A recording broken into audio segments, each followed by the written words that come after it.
Right, good morning, good morning, good morning po sa inyong lahat mga kababayan. Ito, ongoing po ngayon ang pag-iimbestiga dyan po sa Senado, dito po sa road rage incident na kinasangkutan ng isang dismissed na pulis na ang pangalan ay Mr. Gonzales at isa pong walang kalabang-labang siklista na ang pangalan po ay Alan Banjola. So, bagamat sinasabi ni Kataning ni Katunying na nagkasundo na raw at sabi rin nung dalawa na ito ni Gonzales at na ito ni Banjola na okay na sila, hindi pa rin ito pinalampas ng Senado sapagkat kinakailangan nilang gumawa ng batas para maiwasan muli yung ganitong klaseng insidente. So dumating po doon si Mr. Gonzales at itong si Alan Banjola. Una pong natanong si Alan Banjola, ngayon kinento niya kung ano yung nangyari. Pagkatapos noon, nagsalita naman itong si Mr. Gonzales. So, meron silang forum, binigyan sila ng pagkakataong sabihin yung kanilang mga sariling kwento. So, nung nagsasalita, ito pansin ko lang, nagsasalita ito si Mr. Banjola, parang justify niya yung ginawa ni Mr. Gonzales. Kaya nga nasabihan siya ni Senator Bato de la Rosa, wag mo i-justify yung ginawa, yung aksyon ni Mr. Gonzales, i-justify mo yung ginawa mo. Kasi halatang halata na medyo takot itong si Mr. Banjola at iniiwas niya talaga si Mr. Gonzales na na madiin dito sa Senate hearing. At yung kwento ni Mr. Banjola ay iba doon sa kwento ni Mr. Gonzales doon sa interview niya kay kay Katunying. Oh, kasi sabi nung ni Mr. Gonzales, binangga daw siya, tapos minura siya, binadfinger daw siya nito ni Mr. Banjola. Pero sabi naman ni Mr. Banjola, walang ganong nangyari. So magkaiba yung kwento. Kaya nung nabigyan ng pagkakataon si Mr. Gonzales na magkwento, yan na. Kung itong si Mr. Banjola, iniiwas niya si Gonzales, ito naman si Gonzales, dinidiin ngayon. Tinidiin si Banjola. Ayan sinasabi natin. Diba? Iba talaga ang ugali nito ni Gonzales. Makaiwas lang siya, ididiin niya yung tao na sinabi nila na nagkasundo na raw sila, pero ngayon ginagawa niya, dinidiin niya si Banjola. Ito si Banjola, iniiwas naman si Gonzales. So nung nagkikwento na ito si Gonzales, hindi naiwasan ni Senator Bato na magalit. Actually, galit na galit si Senator Bato de la Rosa kasi halatang halata niya na nagsisinungaling itong si Mr. Gonzales. Sinabihan pa niya harap-harapan sinungaling ka, wag mo idamay dito yung pamilya mo. Wag mo idamay yung pamilya mo sa kasinungalingan mo.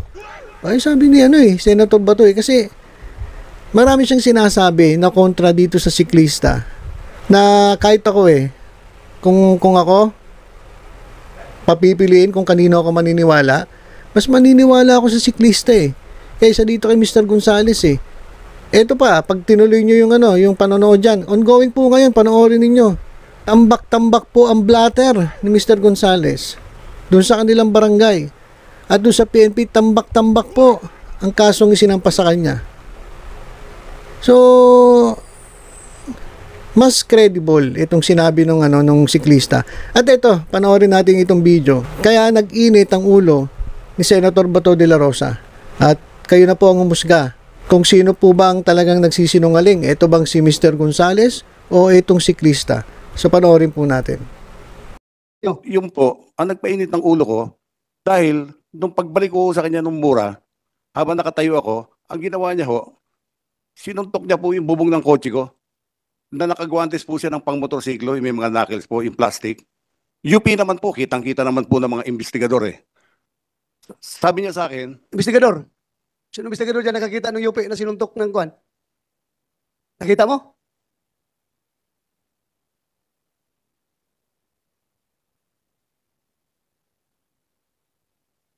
May dent.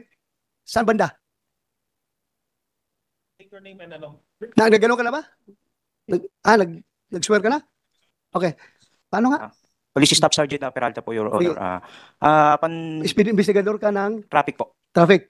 Pan-inspection po nung sasakyan, meron po siya sa bandang roof po nung left side. Saan? Left side po, Left side, ng roof po, ng Roof. sa bandang bubong. left side ng roof. Apo. Anong dent doon? Nakita mo? May medyo gas-gas po, Your Honor. Gas-gas. Picture po ako. May picture ka? Apo. Yung ba tinapik mo? Yung bubong ng kotse? Hindi po, gilid lang ng kotse po. Your Gilid ng Nasa kotse right ang side sinabi po mo? ako ng bike lane eh. Nasa kanan po kasi yung bike lane eh. Ito ha, Willie Gonzales at saka Alan Banjula. As far as both of you are concerned, wala na tayong problema. Kasi nagkarigluhan kayo ha? Yes, Your Honor. Nagkarigluhan kayo. Yes, Your Honor. Pero my God, please, huwag niyo gawing tanga itong committee na ito na magsisinungaling kayo dito. Yes, sir. Otherwise, may consequence yung pagsisinungaling ninyo ha? Ayaw ko magsinungaling kayo. Opo, Your Honor. Please, Opo. please, ayaw ko mag-contempt ng isang, how old are you? 63 magsi-64 po, Your Honor. 60? 63 po, Your Honor. 63. Matanda ka na sa akin ng 2 years eh. Ako 61 ako eh. So, ayaw ko mag-contempt ng Ang sinasabi ko lang, tao na may sakit. ang sinasabi, According to you, may sakit ka ha? opo. Ang Kaya sinasabi, huwag ka magsinungaling, please. hindi po ako nagsisinungaling po. Sige. Ang sinasabi ko lang po, Your Honor, yung tunay po na pangyayari. Kasi biktima rin ako rito eh. Nawalan ako ng trabaho, na ano ko sa social media, mga anak ko, pamilya ko. Naku, hindi naman po sinuntok yung kotse ko. Siguro yung bangga lang ko sa bumper ko, pagpapasensyahan ko na eh. So, you confirm na merong Nung in-inspect ko po, Your Honor, may nakita lang po akong parang kita ka. meron po. Then, Hindi mo tinanong yung biker na ikaw bang gumano nito? tinanong ko po, Your Honor, ang inamin niya lang po, may parang tinapik siya. May tinapik siya. Apo. Hindi mo tinanong kung saan siya nagtapik. Investigador ka eh. Ano? Tinanong ko po, Your Honor. So, saan daw siya nagtapik? Doon naman daw po sa may bandang sa side po ng bike lane. Sa side ng bike. Bakit mo you took hook, line, and sinker yung sinabi niya na sa bubong, yung ng gasgas? Anong investigador ka eh? Kung inayos mo yung trabaho mo, dapat pagdating dito sa investigasyon na ito, sikat ka na investigador dahil ginawa mo lahat. Pero ngayon, magdududa ang tao sa iyo na baka may pinapaboran itong investigador na ito dahil hindi tinanong talaga kung saan ang kinalabog niya. But anyway, sige. Continue, Willie. Continue. Pagkatapos po noon, dinerty finger po niya ako, humabol ka kung kaya mo. Sumakay po ako sa kotse ko, kagad hinabol ko po siya. Upon reaching Welcome Rotonda, in the middle of the street po, going E-Road and going QA, may kotse po tumabi sa akin. Be sure ha, kung mayroong somebody independent from among you two can provide corroborating statement na mag-corroborate kay Alan Banjula, then you are liable to be cited for contempt. Ha? Apo, yes, Your Honor. I understand, I understand, Your Honor. Kaya nga, inibitahan naman dito yung vlogger. Andiyan ba yung vlogger? Vlogger. Kasi apparently yung vlogger na yun ang nakakuha sa totoong pangyayari, kaya kayo sinusundan ng vlogger. Kung merong independent mong makapagsabi, mag-corroborate sa kanya, then alam mo na. Mr. Chair, Your Honor. Yes. sir, sorry for interrupting. Pero ang sabi kasi ni Mr. Gonzales, naka-glove si Mr. Banjola na pang-motor na may knuckles. Tama po yun? Yes, Your Honor. Kasi meron ho kaming picture na nakuha. Paki-flash na lang po. Pwede paki-flash yung picture para lang yung image. Yan po, parang close-up image. Parang wala naman siya. May suot ba kayong guantes nun, Mr. Banjola? Naka-guantes ka nun? Naka-gloves ka? Wala pa akong gloves sa... Ayan, Your tama Honor. ba ito? Ito bang nakikita mo? Wala pa akong gloves kasi nga nasira po yung gloves ko. Oo nga po, itong nasa litrato ngayon, yan Opo. yung incident. Opo. Wala ka talagang gloves. Wala pa akong gloves. Ayun po, yun lang Mr. Chair. Kasi yun po sinabi ni Mr. Gonzales, may glove siya na may knuckle. Mr. Gonzales, Yes, Your Honor. this picture won't lie. Wala siyang suot na gloves. Ngayon, ikaw pag gumagawa ng istorya, nasuot-suot niya glove na Opo. may hard knuckles. Tingnan mo, nakita mo. Tingnan mo. Ang makakakita po niyan mismo, yung kanan po niyang kamay, nakagwantes po na makikita naman po ng mga pulis eh. Yung kanang kamay, yung kanang kamay niya, wala ring gloves. Bare hands. Tinatanggal niya po nung dumating na po yung mobile. Kaya sabi ko nga, Ano niya tinatanggal? Wala pang mobile yan, nagtututok. Akma ka pang bubunot eh. Oo. hindi, ang maganda pong kuha dyan, Your Honor, yung itinabi ko na, Please, silence muna, silence ha. Huwag kayong maingay. Your Honor, nung itinabi na po namin yung bisikleta, yung mga pulis po dumating, makakapagpatunay na talaga pong totoo po sinasabi ko po, hindi po ako nagsisinungaling. Kaya nga, totoo siya sabi mo, pero totoo rin itong picture na ito, na nagsasabi na wala siyang gloves. Alam mo, Mr. Gonzales, kahit anong sabihin mo, ang tao na nanonood, sabihin nila na, dati kang pulis. Kaya naman kung palagi nalang sabi ng mga pulis sinungaling. Pulis ka, di ba? Pulis ako. Hindi po ako. Ayaw natin masira yung organisasyon natin at pag i-accuse tayo na sinungaling. Hindi po ako nagsisinungaling, Your Oo. Honor.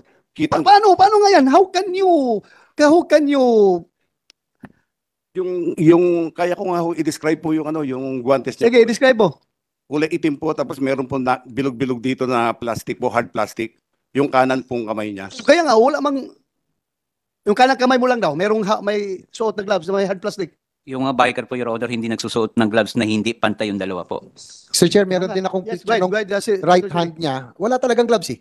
Ito, papaplas ko namin dyan. Wala talaga siyang suot na guantes. Nandito na sa cellphone ngayon. Your Honor,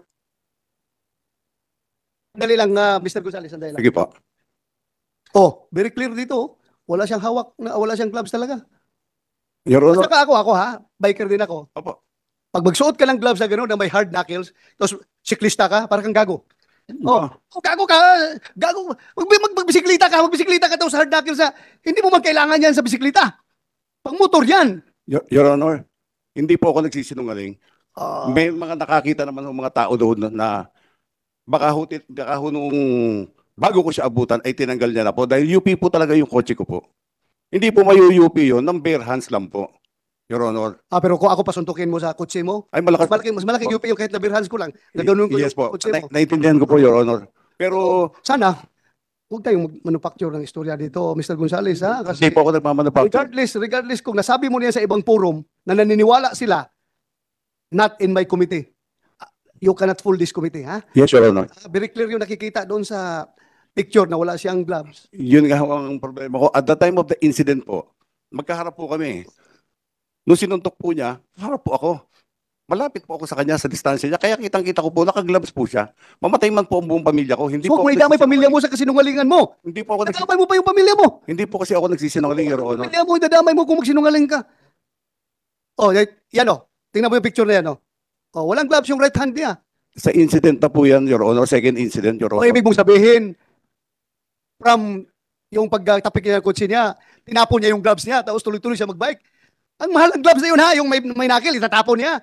Hindi ko po alam kung nilagay niya po sa belt bag niya o saan po. Pero basta ako po nagsasabi po ako ng totoo sa inyo, Your Honor. Mataas po respeto ko po sa inyo. Yes. Wala na tayo dyan sa respeto. Ako rin, nagrespeto rin ko sa'yo. Kapwa-tao kita. Nagrespeto ako sa aking kapwa. Pero kung halata naman masyado na nagsisinungaling ka dito, I cannot out of respect to this committee, hindi ko rin tatanggap yung sinasabi mo. Hindi rin ako maniniwala. Alright, so yan po, napanood natin. Yan pong maikling video dyan po sa Senado. Galit na galit si Senator Batoy at hindi talaga siya naniniwala dito kay Wilfredo Gonzales.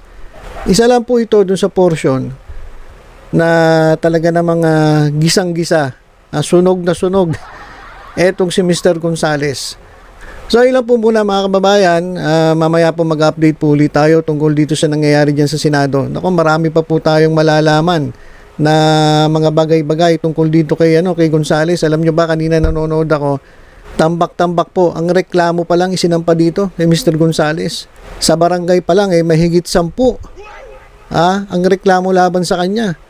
Tapos ang sinasabi ni Mr. Gonzales, gawa-gawa lang daw lahat.